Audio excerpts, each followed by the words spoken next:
পাহাড়ের গভীর জঙ্গলে এমন কিছু শক্তি তৈরি হচ্ছে যাদের হাতে এখন যুদ্ধক্ষেত্রে ব্যবহৃত মারাত্মক অস্ত্রশস্ত্র আছে।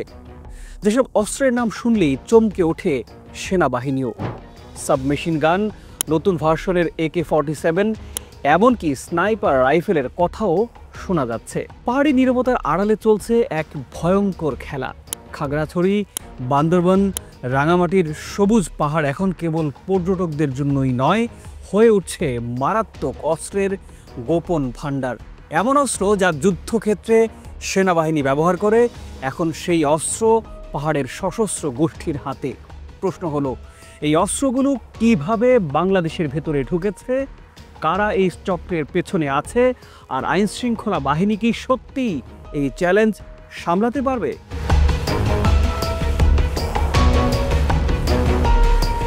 প্রিয় দর্শক, আপনারা অনেকেই জানেন বিপুল পরিমাণ অস্ত্রের মজুদ, চাঁদাবাজি আর আধিপত্য প্রতিষ্ঠার মধ্য দিয়ে পাহাড়ের সন্ত্রাসীরা এখন স্বপ্ন দেখছে আমাদের 3 পার্বত্য জেলা নিয়ে স্বাধীন জম্মুল্যান্ড প্রতিষ্ঠার। ভারতের ত্রিপুরা ও মিজোরাম রাজ্যের সাথে পার্বত্য চট্টগ্রামের মানচিত্র যোগ করে কল্পিত জম্মুল্যান্ডের মানচিত্র এখন সোশ্যাল মিডিয়ায় প্রচারও করা হচ্ছে। গোয়েন্দা সূত্রের বরাতে জানা গেছে, 5 আগস্টের পট পরিবর্তনের পর দেশের পরিস্থিতি অস্থিতিশীল করার লক্ষ্যেই পার্বত্য চট্টগ্রামের পরিস্থিতি আরও ঘোলাটে করার চেষ্টা করা হচ্ছে। প্রিয় দর্শক, আজকের পুরো আয়োজন জুড়ে থাকছে পাহাড়ি সশস্ত্র গোষ্ঠীগুলোর হাতে কি কি নতুন অস্ত্র এসেছে, স্বাধীন জম্মুল্যান্ড গঠনের ষড়যন্ত্রের পূর্ণাঙ্গ নকশার উন্মোচন করব আজ। থাকবে এখানে কিভাবে চলে কোটি কোটি টাকার চাঁদাবাজির অর্থনীতি, মিয়ানমার ও মিজোরাম সীমান্ত হয়ে অস্ত্র আসার গোপন রুটের খবরও জানাবো আজ। পাহাড়ে রক্তাক্ত সংঘর্ষ ও অস্ত্র পাচারের গোপন রুটের খবর থাকছে, সাম্প্রতিক ভয়াবহ সহিংসতার উদাহরণও তুলে ধরা হবে আজ। পুরো আয়োজনে থাকুন আমাদের সঙ্গেই, কথা দিচ্ছি নিরাশ হবেন না।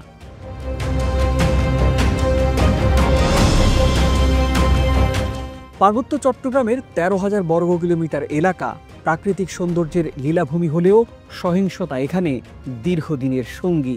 খাগড়াছড়ি, বান্দরবান, রাঙামাটি এই 3 জেলায় সক্রিয় পার্বত্য চট্টগ্রাম জনসংহতি সমিতি, ইউনাইটেড পিপলস ডেমোক্রেটিক ফ্রন্ট এবং কুকিচিন ন্যাশনাল ফ্রন্ট বা KNF। অপহরণ, চাঁদাবাজি, গোলাগুলি এসবের সাথে এখন যুক্ত হয়েছে ভারী অস্ত্রের খোলা ব্যবহার।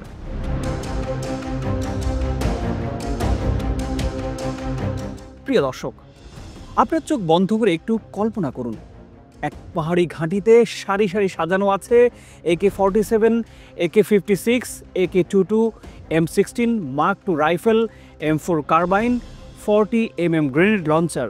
এখানেই শেষ নয়, এই সন্ত্রাসীদের হাতে আছে চায়না রাইফেল, 9mm পিস্তল, SLR, SMG, LG বিমান বিধ্বংসী রিমোট কন্ট্রোল বোমা, grenade, heavy machine gun, G3 rifle, sniper rifle, এমনকি রকেট লঞ্চার, হাত বোমা, শক্তিশালী ওয়াকিটকি, মর্টার, ড্রোন, সিগন্যাল জ্যামারও আছে তাদের হাতে। আর এইসব অস্ত্র ভাণ্ডারের বড় একটি গুদাম আছে খাগড়াছড়ির মণিপুরের তারাবানে।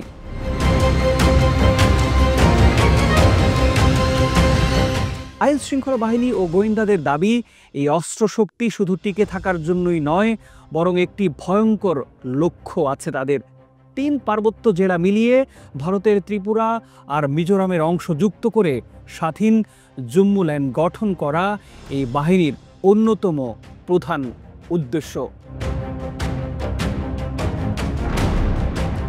চলতি বছরের 15 জানুয়ারিতে UPDF থেকে 40mm গ্রেনেড লঞ্চার, 2টি M16, 3টি AK-47, 10টি গ্রেনেড, 10,050 রাউন্ড অ্যামুনিশন উদ্ধার করা হয়েছে।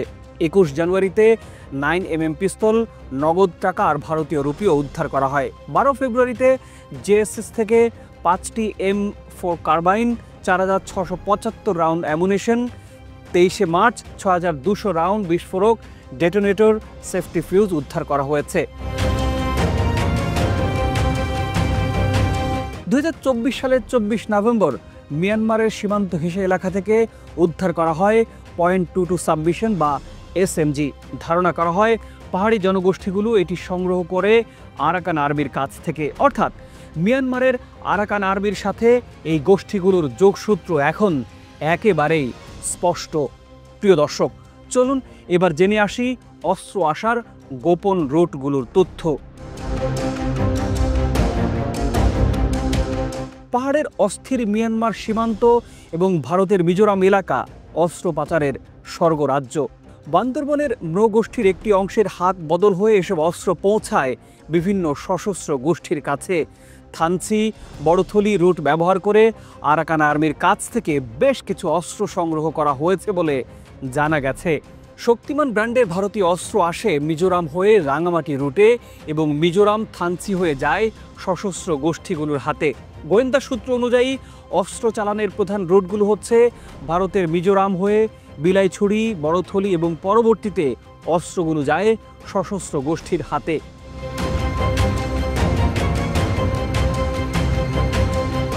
একইভাবে মিজোরাম থেকে থানচি হয়ে অস্ত্র আছে বাংলাদেশে।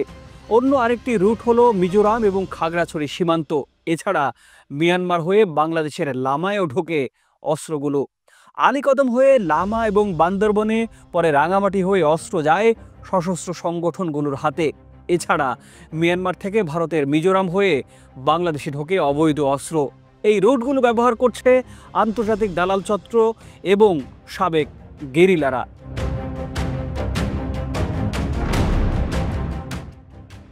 প্রিয় দর্শক, প্রতি বছর পাহাড় থেকে উঠে আসছে 700 কোটি টাকার বেশি চাঁদা। এর বড় একটি অংশ অস্ত্র আর গোলাবারুদ কিনতে ব্যয় করা হচ্ছে। গোয়েন্দা প্রতিবেদনে এসেছে শুধু 2025 সালেই প্রতিবেশী দেশের পুলিশ 5টি বড় চালান আটকে দিয়েছে। চলমান যৌথ অভিযানে কয়েকদিনে উদ্ধার করা হয়েছে 41টি অস্ত্র।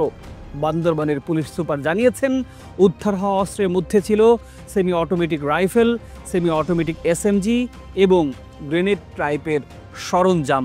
অভিযান শুরু হলে সশস্ত্র গোষ্ঠীগুলো সীমান্ত পেরিয়ে পার্শ্ববর্তী দেশে চলে যায়। সেখান থেকে নতুন করে অস্ত্র কিনে আবারও ফিরে আক্রমণ চালায় এখানে।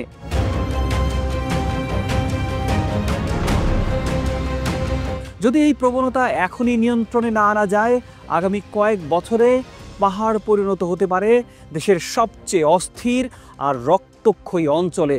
আধুনিক অস্ত্র, আন্তর্জাতিক নেটওয়ার্ক এবং দুর্বল সীমান্ত ব্যবস্থাপনা, এই তিনের মিলেই সৃষ্টি হচ্ছে এক বিস্ফোরক পরিস্থিতি।